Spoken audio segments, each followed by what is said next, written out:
பிரியமானவர்களே, ஆண்டவராகிய இயேசு கிறிஸ்து உங்களை நேசிக்கிறார். தேவன் உங்கள் மேல் அன்பாயிருக்கிறார். தேவன் எல்லாரையும் நேசிக்கிறார் என்பதற்கு அநேக உண்மைகள் உண்டு, விளக்கங்கள் உண்டு. அதில் ஒன்று, தேவன் எல்லாருக்கும் பரிசுத்த வேதாகமாகிய தம்முடைய வார்த்தையை கொடுத்திருக்கிறார். நம் கையில் இருக்கும் வேதாகமத்தை எடுத்து ஒவ்வொரு நாளும் வாசிப்பது நம்முடைய வாழ்க்கையிலே பெரிய ஆசீர்வாதங்களை கொண்டு வரும். மிக சிறந்த ஆசீர்வாதம் ஆண்டவராய் இயேசு கிறிஸ்துவை நாம் அறிந்து கொள்வது. இந்த டேட் டைம் நிகழ்ச்சிகளில் வேத புத்தகத்தை எப்படி வாசிப்பது, வாசித்ததை எப்படி நினைவில் வைத்து கொள்வது, தியானிப்பது என்றால் என்ன, எப்படி தியானம் செய்வது என்ற சில வழிமுறைகளை நாம் கற்றுக்கொள்ள காத்திருக்கிறோம். இந்த நிகழ்ச்சியில் என்னோடு கூட வந்து உதவி செய்வதற்கு தம்பி சாம் வந்திருக்கிறார். சாம், நீங்கள் இந்த நிகழ்ச்சிக்கு வந்து ரொம்ப சந்தோஷம். ஏற்கனவே ஒரு நிகழ்ச்சியிலே நீதிமொழிகள் 20ஆம் அதிகாரத்தை நாங்கள் 2 பேரும் சேர்ந்து கற்றுக்கொள்ளவும் கற்றுக் கொடுக்கவும் தேவன் உதவி செய்தார். மீண்டுமாய் நீதிமொழிகள் 20ஆம் அதிகாரத்தை திருப்பி வைத்துக் கொள்வோம். சாம், எந்த பக்கத்தில் இருக்குது? 780வது பக்கம். சரி, உங்களுக்கு ஞாபகம் இருக்கிறதா? நீதிமொழிகள் புத்தகத்தை 3 பிரிவாக பிரிக்கலான்னு, அதுக்கு 3 வசனங்கள் சொன்னோமே, அது ஞாபகம் இருக்கிறதா? 1ஆம் அதிகாரத்திலிருந்து 9ஆம் அதிகாரம் வரைக்கும் ஒரு பிரிவும், சரி, 10லிருந்து 24 வரைக்கும் ஒரு பிரிவும், 25லிருந்து 31 வரைக்கும் ஒரு பிரிவும். அதில் அந்த 3 அதிகாரங்களின் 1வது வசனத்தை பார்ப்பீர்கள் என்றால் 1:1, 10:1, 25:1 சாலமோனின் நீதிமொழிகள் என்று நாம் கவனித்தோம். அந்த சார்ட் பாருங்கள் நேரில். அந்த சார்ட்டில் கால், கான்ட்ராஸ்ட், கவுன்சில் என்று கொடுக்கப்பட்டிருக்கிறது. அழைப்பு, எதிர்மறை கூற்றுக்கள், ஆலோசனைகள். இந்த அதிகாரம் 2வது பகுதியில் இருக்கிறது. இந்த அதிகாரத்தை நாம் மீண்டுமாய் வாசிக்கப் போகிறோம். இன்னுமான காரியங்களை கற்றுக்கொள்ளப் போகிறோம். ஒவ்வொரு நாளும் நீதிமொழிகள் புத்தகத்திலிருந்து ஒரு அதிகாரத்தை வாசிப்பது மிகவும் நல்லது. போன முறை சாம் நம்ம படித்தப்போ ஏதாவது உங்களுக்கு ஞாபகம் இருக்கிறதா? என்னெல்லாம் படித்தோன்னு ஒரு 3-4 வாக்கியங்கள் நேயல்கிட்ட நீங்கள் சொல்ல முடியுமா? 2020னா கிரிக்கெட்னு நினச்சிடக்கூடாது. எல்லாரும் கிரிக்கெட் தான் சொல்கிறாங்க. ஆனால் நமக்கு ப்ராவர்ப்ஸ் 2020 ஒரு தகப்பனையும் தாயையும் குறித்த அந்த ஒரு எச்சரிப்பு அந்த வசனத்தில் இப்படி ஞாபகம் வச்சுக்கலாமா? 2020 daddy and mummy. Daddy and mummy, அது எவ்வளோ அஃபெக்ஷனேட்டாக இருக்குது. ஆனால் இங்கே தகப்பனையும் தாயும் தூஷிக்கிறவனுடைய தீபம் காரிருள் அணைந்து போகும். வேறு ஏதாவது? அதே 27 அதில் வந்து இந்த ஃபேமிலியை கொடுத்த பிளெஸ்ஸிங்கை படித்தோம். 2ஐயும் கோயின்சைட் பண்ணி பார்த்தோம். ஆமாம், 2ஐயும் கம்பேர் பண்ணி பார்த்தோம். 7:20 எஃப்னு எழுதிக்கலான்னு பார்த்தோம். சரி, அடுத்து 20:12ஆம் வசனத்தை பார்த்தோம். அதில் கேட்கிற காதும் காண்கிற கண்ணும் ஆகிய 2ஐயும் கர்த்தர் உண்டாக்கினார். இந்த வசனத்தை மெடிடேட் பண்ணோம். ஆமாம், அந்த மெடிடேட் பண்ணோம், தியானம் பண்ணோம். அதில் உங்களுக்கு ஏதாவது ஞாபகம் இருக்கிறதா? ஒரு 4 முக்கியமான ஸ்டெப்ஸ் பார்த்தோம்ல. என்னெல்லாம்? இந்த 2ஐயும் உண்டாக்கின கர்த்தருக்கு துதி செலுத்துறது, சரி, அதற்காக எனக்கு அது பிரயோஜனமாக்கின தேவனுக்கு நன்றி செலுத்துறது, அதன் மூலமாய் தன்னை ஆராய்ந்து பார்க்கிறது, செவித்திறன் இல்லாதவர்களுக்காக, கண் பார்வையற்றவர்களுக்காக நாம் மன்றாடி ஜெபிக்கிறது. சரி, இப்படி ஒரு சின்ன ஒரு மாடல் நான் ஜோம் பண்ணுறேன், நீங்கள் கவனிங்க. நேயரில் நீங்களும் கவனிங்க. நீங்கள் கூட சேர்ந்து ஜோம் பண்ணலாம். இந்த வசனத்தை வைத்து எப்படி ஜெபமாக நாம் ஏறெடுக்கலாம். அன்பின் தகப்பனே, நன்றியோடு உம்மை ஸ்தோத்திரிக்கிறோம். கேட்கிற செவிகளையும் காண்கிற கண்களையும் படைத்தவர் நீர், உம்மை துதிக்கிறோம். எனக்கு பார்ப்பதற்குரிய கிருபைகளையும் கேட்கக்கூடிய கிருபைகளையும் கொடுத்திருக்கிறீர்கள். ஒவ்வொருவரும் கொடுத்திருக்கிறதுக்காக நன்றி சொல்கிறோம். ஆண்டவரே, கர்த்தாவே, என்னுடைய பார்வையிலும் நான் கேட்பதிலும் ஆண்டவரே எப்படி இருக்குது என்று கவனமாக உடைய பிரசன்னத்திலே அதை யோசித்து பார்க்கிறேன். சோதனைக்குட்படாதபடிக்கு தீமையிலிருந்து விலக்கி என்னையும் எங்களையும் நீர் காப்பாற்றியர்களும் ரட்சித்துக்கொள்ளும். பார்வையற்றவர்களுக்காக, பார்வை குறைவாக இருக்கிறவர்களுக்காக ஜெபிக்கிறோம். செவித்திறனற்றவர்களுக்காக ஜெபிக்கிறோம். அவருடைய தேவையிலே கர்த்தர் உதவி செய்ய, அவர்களுக்கு ஏற்ற ஆதரவு அரவணைப்பை கட்டளையிட நாங்கள் ஜெபிக்கிறோம். இப்படிப்பட்டவர்கள் மத்தியில் வேலை செய்கிறவர்களை கர்த்தர் ஆசீர்வதித்தரும். இயேசு இரட்சகர் மூலம் கேட்குறோம் பரமபிதாவே, ஆமென். இதை நம்ம எப்படி வசனத்தை தியானிக்கும் போது ஜெபமாக ஏறெடுக்கிறது. இந்த வசனம் நமக்கு மனசில் ரொம்ப நல்லா பதிஞ்சிருச்சு. சரி, இப்போ முதல் வசனத்தையும் கடைசி வசனத்தையும் பார்த்தவங்களுக்கு எதாவது ஞாபகம் இருக்கா? திராட்சரசம், மதுபானம், குடி, கடைசியில் வந்து அடிகளும். சரி சரி. இப்போ நேரிலே கவனமாக பாருங்கள். இந்த 4வது வசனத்தை வாசிக்கிறீங்களா? சோம்பேறி குளிருகிறதென்று உழமாட்டான், அறுப்பிலே பிச்சை கேட்டாலும் அவனுக்கு ஒன்றும் கிடையாது. 4வது வசனத்தோட 13வது வசனத்தை ஒப்பிட முடியுமா? கவனமாக கேளுங்க. 13, தூக்கத்தை விரும்பாதே, விரும்பினால் தரித்திரனாவாய், கண் விழித்திரு, அப்பொழுது ஆகாரத்தினால் திருப்தியாவாய். இப்போ என்ன பண்ணலாம் சாம், 4 பக்கத்தில் 13 எழுதிக்கலாம், 13 பக்கத்தில் 4ன்னு எழுதிக்கலாம். இந்த அதிகாரத்தில் உள்ள வசனங்களை நம்ம ரொம்ப கவனமாக பார்க்குறோம். என்ன எழுதியிருக்கு, எது ரிப்பீட்டாக இருக்குது அப்படின்னு பார்க்குறோம். இது ஒரு சின்ன வழிமுறை. இதை நீங்கள் ஒவ்வொரு அதிகாரம் படிக்கும்போதும் பயன்படுத்தலாம். 3வது வசனத்தை பாருங்கள். நேரிலே அந்த ஸ்க்ரீனில் காட்டுறாங்க. யாருக்கு மேன்மைன்னு ஒரு கேள்வி கேட்டால் நீங்கள் என்ன பதில் சொல்வீங்க? யாருக்கு மேன்மை? வழக்குக்கு விலகுவது மனுஷனுக்கு மேன்மை. யாருக்கு மேன்மை? மனுஷனுக்கு. மனுஷனுக்கு. அதை மட்டும் நீங்கள் ஒரு கோடு போடுறீங்களா? மனுஷனுக்கு மட்டும். இப்போ பாருங்கள், மனுஷன்ற வார்த்தை 5வது வசனத்தில் வருதான்னு பாருங்கள். மனுஷனுடைய இருதயத்தில் உள்ள யோசனை. சரி. 6வது வசனத்தில் மனுஷன்றது ஒரு தடவை வருதா, எத்தனை தடவை வருதுன்னு பாருங்களேன். 2 முறை. ஆமாம். மனுஷர் மனுஷனை பெரும்பாலும் தங்கள் தயாளத்தை பிரசித்தப்படுத்துவார். உண்மையான மனுஷனை கண்டுபிடிப்பவன் யார்? அதுக்கப்புறம் மனுஷனை பற்றி வேறு எங்கேயாவது வருதா? 17வது வசனத்தில் பாருங்கள். மேலே 17வது வசனம். வஞ்சனையினால் வந்த போஜனம் மனுஷனுக்கு இன்பமாக இருக்கும். ஆமாம், அங்கே மனுஷனை பற்றி வருது. வேறு 24வது வசனம். 24ல் இருக்குது, 25ல் இருக்குது, 27ல் இருக்கு. பாருங்கள், இந்த அதிகாரத்தில் 9 முறை மனுஷனை பற்றி வருது. நல்லா பாருங்கள், 9 முறை இருக்கா அப்படின்னு.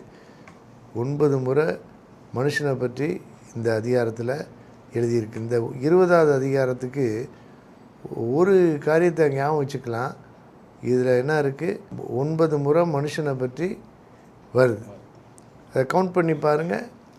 நேயர்களே, நீங்களும் அதை பாருங்கள். இந்த ஸ்க்ரீனில் அதை மெதுவாக காட்டுறாங்க. மனுஷன் என்ற வார்த்தையோடு தொடர்பு படுத்தி பார்க்கக்கூடிய வார்த்தைகளை நாம் பார்க்குறோம். 20ஆம் அதிகாரத்தில் 9 முறைகள் வருகின்றது அந்த வார்த்தை.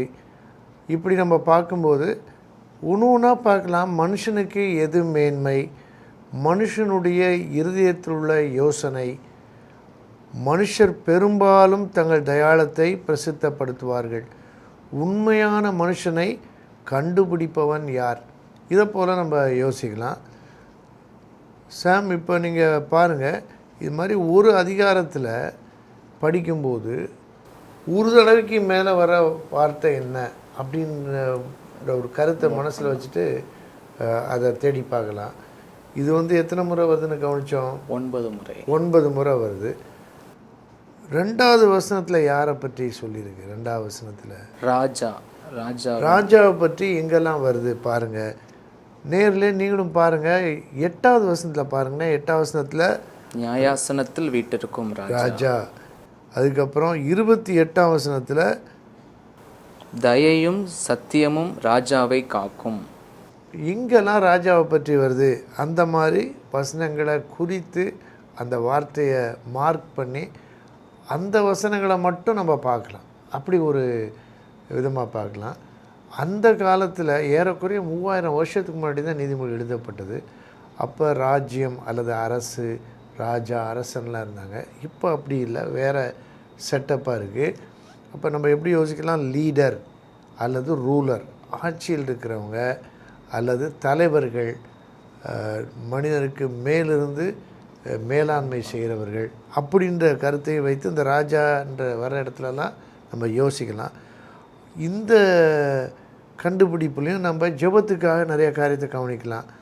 உதாரணமாக 8வது வசனத்தில் என்னன்னா, நியாயாசனத்தில் படிக்கிறீங்களா? நியாயாசனத்தில் வீட்டிற்கும் ராஜா தன் கண்களினால் சகல பொல்லாப்பையும் சிதற பண்ணுகிறான். இப்படிப்பட்ட தன்மை அல்லது குண லட்சணம் உள்ள அரசர்கள் அல்லது ஆட்சியில் உள்ளவர்கள், அதிகாரிகள் நமக்கு தேவை அப்படின்னு நம்ம ஜெபம் பண்ணலாம். அதை போல் 28ஆம் வசனத்தில் தயையும் சத்தியமும் உள்ள ஆட்சியாளர்கள் தேவை. உண்மையாக இருக்கவங்க, உண்மையாகவும் இருக்கணும், அதே சமயத்தில் கைண்டாக தயவுள்ளவங்களாக இருக்கணும். இப்போ இந்த மாதிரி வேதத்தை வாசிக்கும்போது அதில் உள்ள வார்த்தைகளை நம்முடைய ஜெபத்துக்கு கொண்டு வந்து அந்த வார்த்தைகளை வைத்து யோசித்து ஜெபம் பண்ணலாம். நம்ம பொதுவாக ஆட்சியில் உள்ளவர்களை ஆசீர்வதியும் காத்துக்கொள்ளும் அதிகாரிகளை ரட்சியும் நம்ம ஜெபம் பண்ணுறோம். அப்படி ஜெபம் பண்ணிக்கிட்டே தான் இருக்கணும். அதோடு கூட இந்த வசனங்களை தியானித்து என்ன பண்ணலாம்? ஜெபம் பண்ணலாம். நீங்கள் கேள்விப்பட்டிருக்கலாம், இப்படி பண்ணுற ஜெபத்துக்கு பேர் தியான ஜெபம். தியான ஜெபம். இப்போ நீதிமொழிகள் புத்தகத்தை சாதாரண ஒரு அதிகாரத்தை ஒரு நாளில் ஒரு 5 நிமிஷத்தில் வாசிக்கிறதுக்கும், வாசிக்கும்போது என்ன செய்யணும், வாசித்த பிறகு என்ன செய்யணும், இது நல்லா இருக்குது பார்த்தீங்களா? வாசிக்கும்போது என்ன செய்யணும், வாசித்த பிறகு என்ன செய்யணும், அதான் இந்த நிகழ்ச்சியில் நம்ம மக்களுக்கு, நேயர்களுக்கு அறிமுகப்படுத்துகிறோம். இதில் நம்ம பார்க்குறோம் 6வது வசனத்தில் எப்படிப்பட்ட மனுஷனை கண்டுபிடிப்பவன் இருக்கு? உண்மையான மனுஷனை கண்டுபிடிப்பவன் யார்? நீங்கள் ஒரு காரியம் பண்ணீங்களா, அந்த உண்மையானன்ற பக்கத்தில் ஒரு டிக் மார்க் போடு, டிக் ரைட்டு போடுவோங்கள. ஆமாம், இது ரொம்ப முக்கியமான வார்த்தை, உண்மை. அதை போல் ஒரு வார்த்தை 7ஆம் வசனத்தில் இருக்குது. அதை கண்டுபிடிச்சிட்டிங்களா? நீதி, உத்தமம். ஆமாம், நீ சொன்னது ரைட் தான். நீதிமான், அதாவது நீதி உள்ளவன், நேர்மையாளன். அதுக்கப்புறம் உத்தமன். அதுக்கப்புறம் 8வது வசனத்திலேயே நியாயாசனம், அதாவது ஆட்சி பீடம். ஆட்சி பீடத்தில் நியாயமானது தான் வெளிப்படணும். 9ஆம் வசனத்தில் இருக்கா சுத்தம் இருக்குது பார்த்தீங்களா, அங்கே ஒரு சின்ன டிக் மார்க். 10வது வசனத்தில் அந்த உண்மை உத்தமத்தை பற்றி ஏதாவது கருத்து வருதா? இறைக்கல். 11ஆம் வசனத்தில் சுத்தமோ செம்மையோ. 14வது வசனத்துலேயும் எதிர்மறையான, அதாவது எப்படி ஏமாற்றி ஒரு லாபத்தை சம்பாதிக்கிறது, அதான் அந்த வசனத்தினுடைய கருத்து. இப்போ இந்த அதிகாரத்தில் எப்படி நம்ம கான்ட்ராஸ்ட் பார்க்குறோம், எதிர்மறை. நம்ம ஏற்கனவே கேட்டோம். இதில் நம்ம பார்க்குற இந்த அதிகாரத்தில் எப்படி மனுஷன் அப்படின்னு ஒரு முக்கியமான வார்த்தையோ, அதை போல் உத்தமன்றது முக்கியமான வார்த்தை. நீங்கள் என்ன பண்ணலாம், 6வது வசனத்திலிருந்து 11ஆம் வசனம் வர நேராக ஒரு கோடு, நேர்லேயே அந்த இதை காட்டுறாங்க பாருங்கள். கோடு போடுறது ஒன்றும் பெரிய காரியம் இல்லை, ஆனால் ஒரு இடம் கோடு போட்டிங்கன்னா வச்சுக்கோமே, அது உங்கள் உள்ளத்தை விட்டு போகாது. அந்த கோடில் அதை அப்படியே English letter, capital letter I. எதுக்கு இந்த ஐன்னு யோசிக்கிறோம் சாம்? நீதிமானுக்கு இன்டிகிரிட்டி. இன்டிகிரிட்டி, இன்டிகிரிட்டினா honest, being honest, honesty, truthful, righteous, doing the right things. இதுதான் ரொம்ப ரொம்ப தேவை. ஒரு சின்ன கேள்வி உங்கள்கிட்ட. இப்போ நமக்கு தெரியும் 100ஆம் சங்கீதம் துதியின் சங்கீதம். ஏதாவது ஒரு சங்கீதம் உத்தமத்தை பற்றி இருக்குது அப்படின்னு கேள்விப்பட்டிருக்கீங்களா? 100ஆம் சங்கீதம் துதியின் சங்கீதம், 101 உத்தமத்தை பற்றி இருக்குது. நீங்கள் வச்சுக்கலாம், பக்கத்துலேயே இருக்கு. துதிச்சா போதாது, துதிச்சுட்டு வீட்டுக்கு போய் எப்படி இருக்கணும்? உத்தமமாக இருக்கும். துதிக்கிறதே எப்படி தான் துதிக்கணும்? உத்தமமாக தான் துதிக்கணும். அதனால தான் பவுல் சொல்கிறாரு, சுத்த இதயத்தோடும் நல் மனசாட்சியோடும் ஏறெடுக்கிற ஆராதனை. அந்த வருஷம் நம்ம பார்த்துருப்பீங்கல்ல, நிச்சயமாக. ரைட், இப்படி தான் நம்ம வேதத்தை நம்ம தியானிக்கிறோம். இதில் பல காரியங்களை பார்த்துருக்குறோம். 20:18 வாசிக்கிறீங்களா? 20:18. ஆலோசனையினால் எண்ணங்கள் ஸ்திரப்படும், நல் யோசனை செய்து யுத்தம் பண்ணு. ஆலோசனையினால் எண்ணங்கள் உறுதிப்படும் அல்லது ஸ்திரப்படும், நல் யோசனை செய்து யுத்தம் பண்ணு. இந்த வசனத்தினுடைய பொருள் என்னன்னு கேட்டிங்கன்னா, நம்ம பலருடைய ஆலோசனைகளை பெறுவது, அதாவது தேர்ச்சி பெற்றவங்க, முதிர்ச்சி உள்ளவங்க, ஆவிக்குரியவங்க, அவங்ககிட்ட நம்ம ஆலோசனை நாடி போவது ரொம்ப ரொம்ப நல்லது. அதுதான் அந்த வசனத்தினுடைய பொருள். முந்தி ஒரு ஆராய்ச்சியில் நம்ம பார்த்தோம், இந்த அதிகாரத்தில் ஒரு வசனத்தை பார்த்துட்டு முந்தின அதிகாரத்தில் பார்க்கணும் அப்படின்னு கேள்விப்படும். இப்போ 20:18 இருக்குது. 19வது அதிகாரத்தில் பாருங்கள், ஏதாவது தெரியுதான்னு. 19:20 பாருங்களேன். 19:20 உன் அந்திய காலத்தில் நீ ஞானமுள்ளவனாய் இருக்கும்படி ஆலோசனையை கேட்டு புத்திமதியை ஏற்றுக்கொள். அதாவது அந்தியனா அதாவது வயசான காலத்தில். ஆனால் பார்த்தா தீ மாதிரி தான் தெரியுது. நீ மாதிரி தெரியுதா? இல்லை தீ மாதிரி தான் தெரியுது. இப்படி தான் இப்போ ரொம்ப என்ன பண்ணுறோம், இப்போ ரொம்ப ஜூம் பண்ணி பார்க்குறோம்.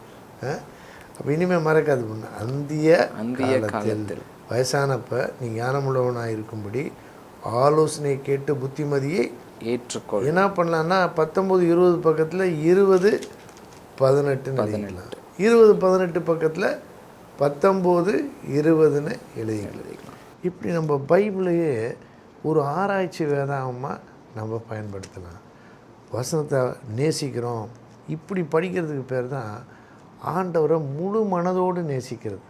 நம்ம முழு உள்ளத்தோடு நேசிக்கிறோம், உற்சாகமாக பரவசமாக பாடலில் பாடி உணர்ச்சி வசப்பட்டு. இப்போ என்ன பண்ணுறோம், மனதை கொண்டு ஆண்டவரை என்ன பண்ணுறோம், நேசிக்கிறோம்.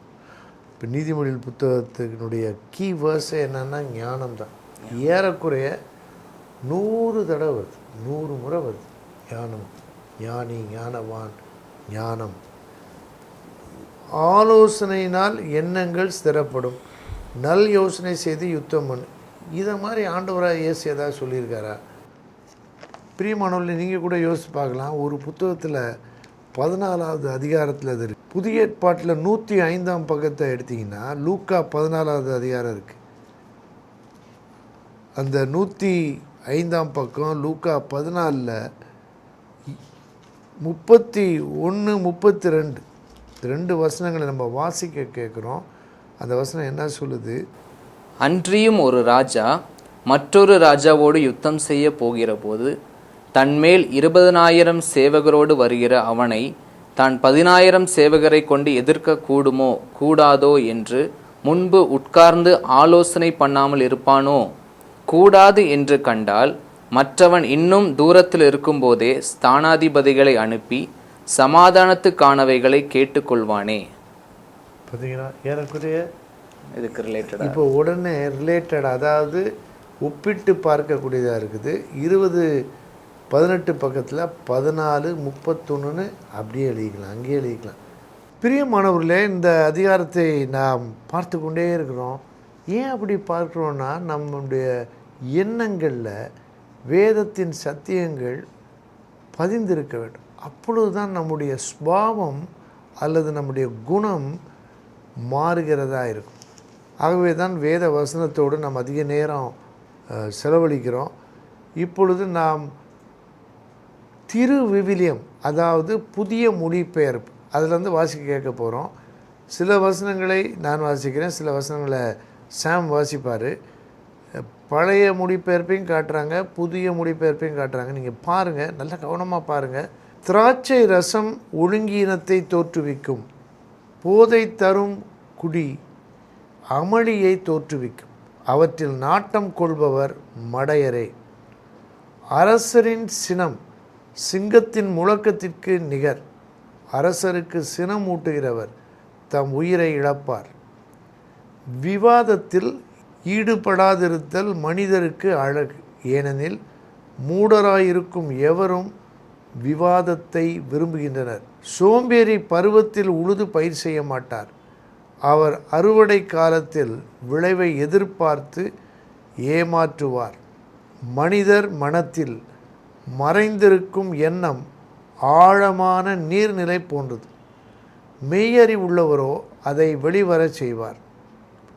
இந்த 5 வசனங்களை வாசித்தப்ப சாம், ஒரு வசனம் எனக்கு ரொம்ப மனசில் படுற மாதிரி இருந்துச்சு. நீங்கள் அந்த வசனத்தை திருப்பி படிக்கிறீங்களா? 3வது வசனத்தை வாசிங்க. வழக்குக்கு விலகுவது மனுஷனுக்கு மேன்மை, மூடனானவன் எவனும் அதிலே தலையிட்டு கொள்வான். மூடனானவன் அதிலே தலையிட்டு கொள்வான். அதாவது நமக்கு வழக்கமாக படிக்கிற மொழிபெயர்ப்பு இங்கே விவாதம். சிலருக்கு பாருங்கள் எல்லா காரியத்துலேயும் விவாதம் பண்ணுவாங்க. அதுதான் உங்களுக்கு இன்ட்ரெஸ்டாக இருக்கும். ஆமாம், அதான் இன்ட்ரெஸ்ட். நான் சொன்னால் உடனே உங்களுக்கு ஞாபகத்துக்கு வந்துடும். விவாதம் மேடைன்னு கேள்விப்பட்டீங்களா? நம்ம அதை ரொம்ப ஜாக்கிரதையாக கவனிக்கணும்.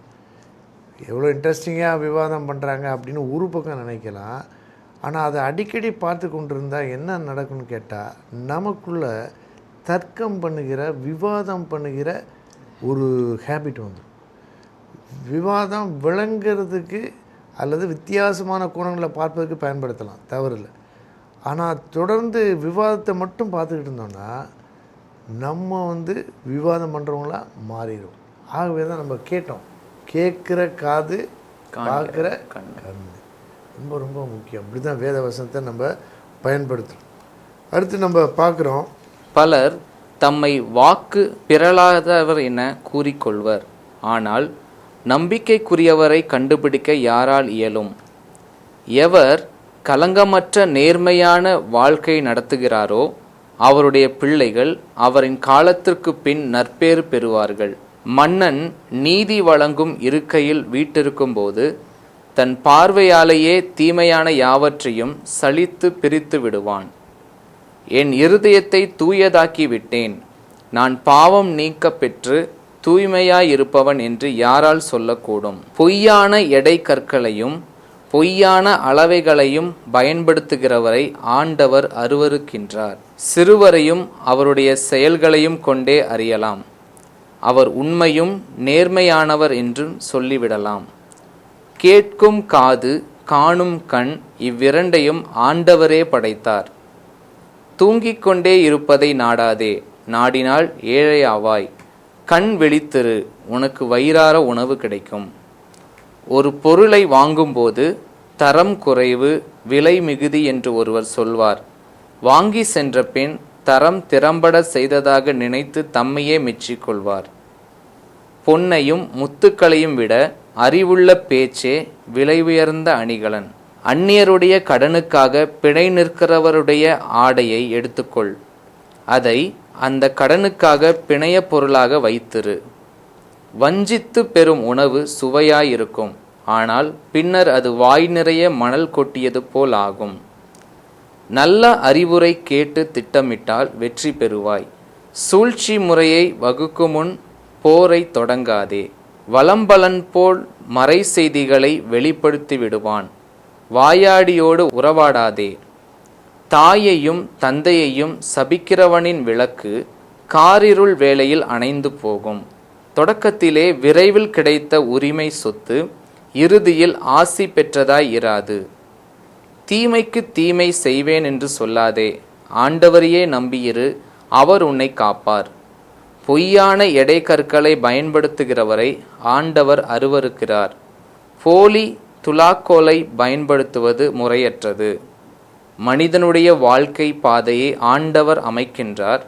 அப்படி இருக்க தன் வழியை மனிதனால் எப்படி அறிய இயலும்?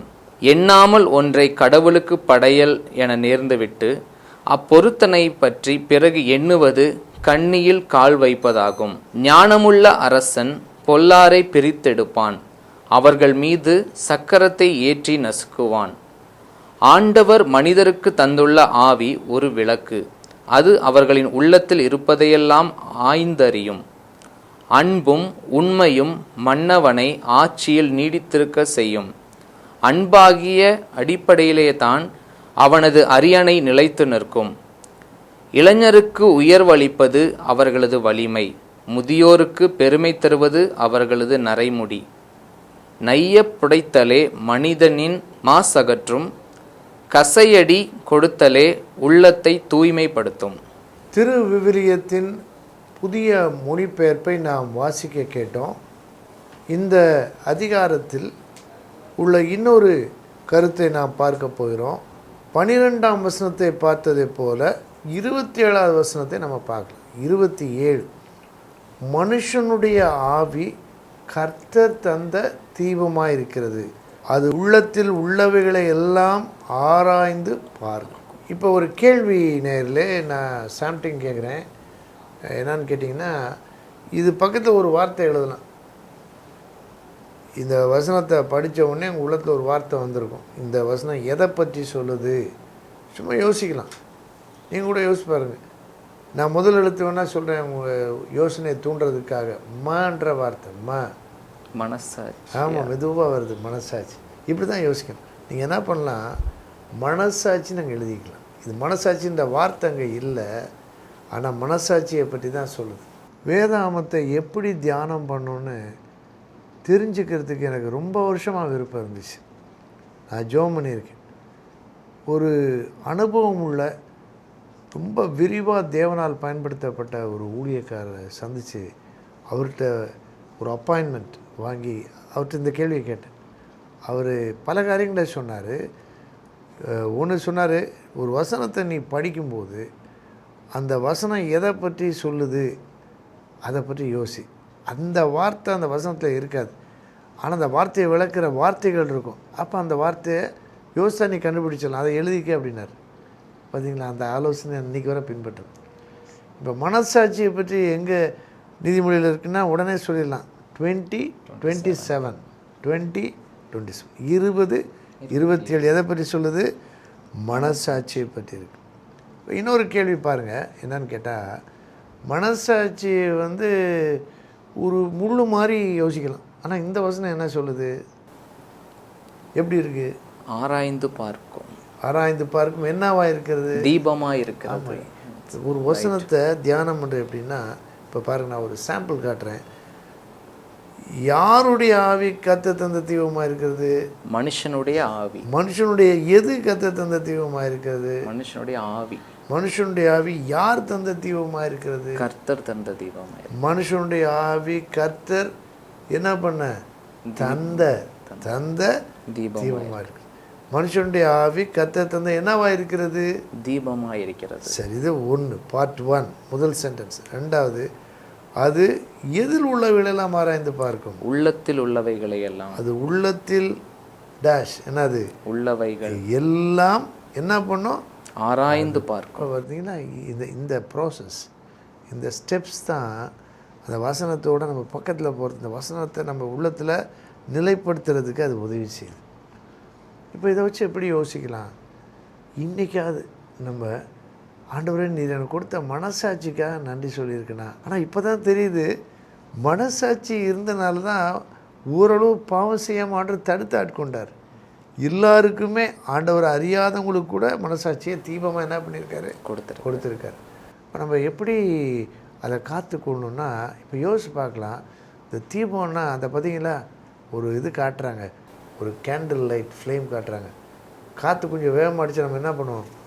2 கையிலையும் பத்திரமா பார்க்கலாம். நம்ம மனசாட்சியை ஆஃப் பண்ணுறதுக்கு நிறைய காற்று சுற்றிலும் அடிக்குது. பத்திரமாக அதை பார்த்துக்கணும். பார்த்தீங்கன்னா தாட். இப்போ தீபம் முள்ளு மாதிரி இருக்குதுன்னு நான் கேள்விப்பட்டிருக்கேன். ஊசி மாதிரி இருக்குது, குத்துது. தப்பான செய்யும்போது மனசாட்சி என்ன பண்ணுது? குத்தும்போது நமக்கு பதில் கொடுத்தோன்னா திருப்பி ஷார்ப்பாகிடும். திருப்பி அப்படியே விட்டுட்டோம்னா அது மங்கி போயிடும், மழுங்கி போயிடும். அப்போ திருப்பி அடுத்த இடம் குத்தும்போது நமக்கு தெரியாது. ஆனால் இந்த வசனத்தில் இது லைட் மாதிரி இருக்குது, தீபமாக இருக்குது. அந்த வசனத்தை படித்த உடனே என்னுடைய மனசாட்சி எப்படி இருக்குது? மனசாட்சி பத்திரமா காத்துக்கணும், லைட் எரியணும். திரி இருந்தால் காணாது. அந்த தீபம் இது கர்த்தர் தந்த தீபமாக இருக்குது. இந்த 20th சாப்டர் லைட்டு போல், லைட் சாப்டர் போல். என்னன்னு கேட்டால், இங்கே ஒரு தீபம் இருக்குது, 20வது வசனத்தில் ஒரு தீபம் இருக்குது. பார்த்தீங்களா, 2 தீபம்.